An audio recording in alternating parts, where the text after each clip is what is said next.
Muitos consideram Jesus como o modelo perfeito de moralidade. Muitos best-sellers foram escritos com base nesta suposta moralidade. Augusto Cury, por exemplo, escreveu Mestre dos Mestres, um livro que realça as qualidades morais de Jesus. Outro livro famosíssimo é O Desejado de Todas as Nações, de Ellen G. White, fundadora da Igreja Adventista do Sétimo Dia. Mas será que Jesus, o Jesus da Bíblia, é realmente um modelo de moralidade? Você já parou para analisar as contradições por trás da imagem de Jesus como modelo de moralidade? Como pode alguém ser considerado um mestre do amor e da paz, mas ao mesmo tempo promover a divisão, o ódio e a punição eterna? Se Jesus realmente fosse o modelo de moralidade, por que suas ações muitas das vezes contradizem suas palavras? Como é possível que o príncipe da paz também tenha dito que não veio para trazer paz, mas sim uma espada, ou seja, para trazer guerra? Hoje nós vamos desconstruir a ideia de Jesus como um modelo de moral absoluta. Vamos questionar se ele realmente viveu e ensinou os valores que muitos lhe atribuem. Prepare-se, pois o que vamos discutir pode mudar a forma como você vê essa figura tão reverenciada, Jesus.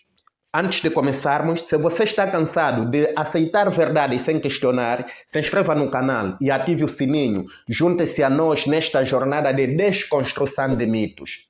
Deixe o seu comentário sobre o que você acredita ser moralidade verdadeira e compartilhe este vídeo para que mais pessoas possam pensar criticamente, não consumir apenas ideias feitas por outras pessoas, pessoas iguais a nós mesmos, humanos iguais a nós mesmos. Vamos começar por analisar a ideia de que Jesus trouxe uma mensagem de amor e paz. Em muitos sermões ouvimos que Jesus é o príncipe da paz, aquele que veio para nos ensinar a amar uns aos outros. Mas será que isso é verdade?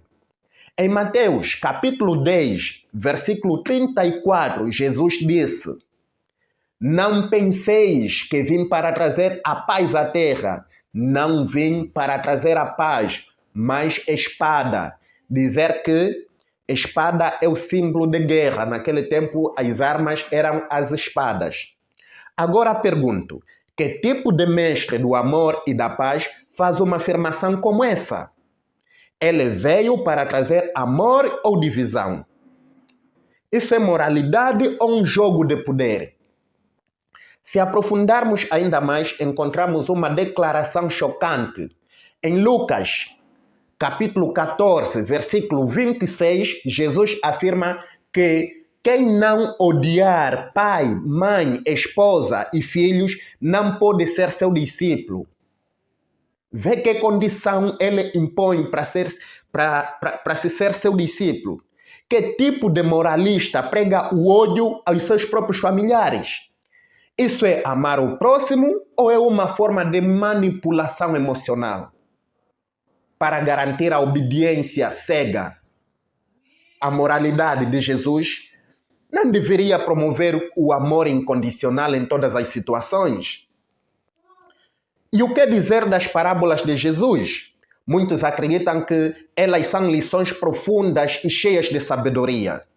Mas em Marcos, capítulo 4, versículo 11 a 12, ele admite que ensina em parábolas para que algumas pessoas não entendam e, portanto, não sejam perdoadas. E não sendo perdoadas, sejam condenadas a um fogo, a um inferno de fogo eterno. Pense nisso por um segundo. Pense nisso. O suposto salvador da humanidade, aquele que veio para trazer a verdade, está intencionalmente escondendo essa verdade de algumas pessoas. Onde está a moralidade nisso? Um verdadeiro mestre de moral não deveria ser transparente e acessível para todos?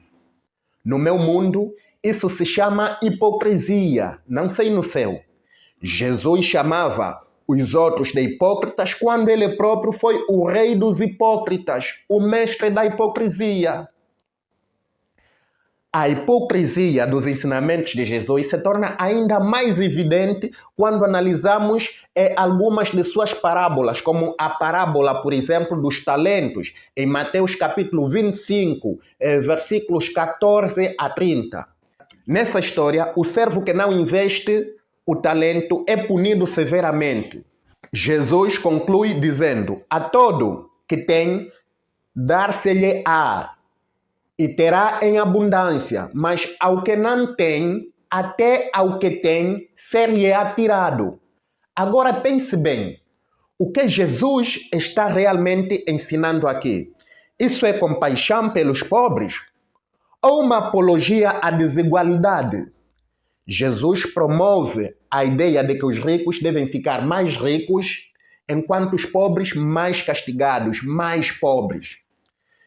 E com certeza os pastores se inspiram nesse versículo para explorarem economicamente as suas ovelhas.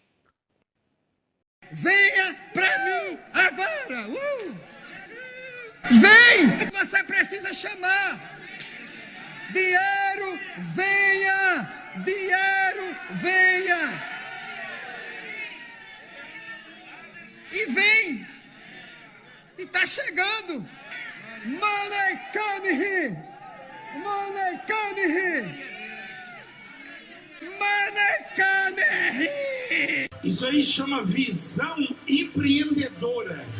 Se você tem visão, então toma posse.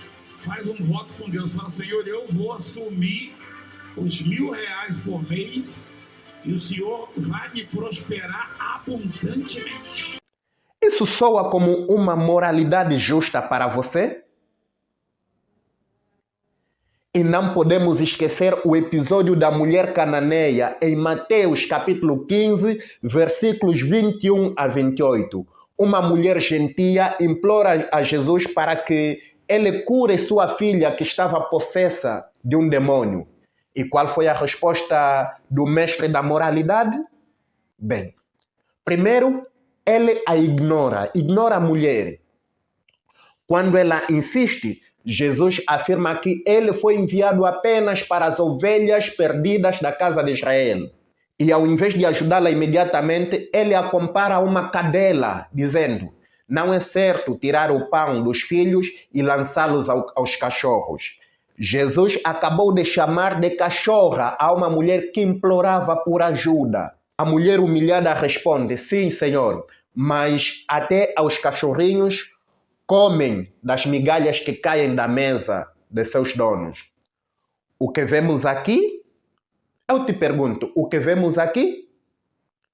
Um Jesus que, ao invés de demonstrar compaixão, humilha e marginaliza uma mulher com base à sua etnia. Esse é o comportamento digno de um verdadeiro moralista? É este comportamento que nós esperamos de um moralista? Alguém que divide as pessoas com base em suas origens? Um verdadeiro modelo de virtude não deveria mostrar compaixão a todos, independentemente de quem seja. E quanto ao episódio da figueira estéril? Em Marcos capítulo 11, versículo 12 a 14, Jesus amaldiçoa uma figueira que não dava frutos, mesmo sendo fora da estação, e a árvore murcha e morre imediatamente. Como alguém que deveria ser um exemplo máximo de moralidade pode agir com tamanha irracionalidade? Por que punir uma árvore por não produzir frutos quando não era o momento certo? Isso reflete sabedoria, moralidade ou apenas abuso de poder? Agora vamos abordar uma das doutrinas mais perturbadoras de Jesus, o conceito de inferno. Jesus falou mais sobre o inferno do que qualquer outra figura no Novo Testamento, descrevendo-o como um lugar de fogo eterno, choro e ranger de dentes, como diz em Mateus capítulo 25, versículo 41. Pense bem, o que há de moral em condenar uma pessoa ao sofrimento eterno por falhas cometidas em uma vida curta e finita? Que tipo de justiça, que tipo de moralidade há nisso? Um verdadeiro moralista promoveria o perdão, a redenção e o crescimento moral, não uma tortura eterna. Como isso pode ser considerado o ápice da moralidade? E, finalmente, vamos falar sobre a crucificação de Jesus. Muitos consideram a morte na cruz como o sacrifício máximo em prol da humanidade. Mas vamos parar por um momento. Jesus morreu para nos salvar de uma punição que ele mesmo criou. Segundo a doutrina cristã, Jesus é Deus. Então, ele nos salva da própria punição que ele mesmo determinou. Isso é moralidade ou chantagem emocional? Colocar o peso da culpa sobre a humanidade e depois exigir obediência em troca de perdão eterno soa mais como um jogo de manipulação do que um exemplo de virtude moral. Então, o que aprendemos hoje? Quando olhamos mais de perto os ensinamentos e ações de Jesus, percebemos que a imagem de um mestre moral absoluto começa a desmoronar. Ele pregava o amor, mas promovia o ódio. Falava de paz, mas trouxe divisão. Ele escondia a verdade e promovia a punição eterna. E no final das contas, o sacrifício que ele ofereceu é uma solução para um problema que ele mesmo criou. Sem dizer que, nos sacrifícios do Cordeiro que se fazia no Antigo Testamento, o Cordeiro morria de verdade, em contradição com o sacrifício de Jesus, que é um sacrifício fake, visto que Jesus ressuscitou após 3 dias. Se Jesus fosse o modelo perfeito de moralidade, suas palavras e ações seriam consistentes, seriam coerentes, justas e compassivas em todos os momentos. No entanto, o que encontramos é uma moralidade seletiva e contraditória. A ideia de Jesus como um mestre de moral é no mínimo questionável e no máximo completamente falsa. Agora eu quero ouvir de você. O que você acha? Jesus foi um verdadeiro moralista ou apenas um falso moralista que se beneficiou de uma narrativa mal contada e de uma propaganda bem feita? Deixe seu comentário abaixo e participe da discussão. E claro, se você gostou desse vídeo e quer continuar questionando tudo o que nos ensinaram no sistema religioso, inscreva-se no canal, ative o sininho e compartilhe este vídeo com todos que você conhece. Vamos juntos expor essa verdade.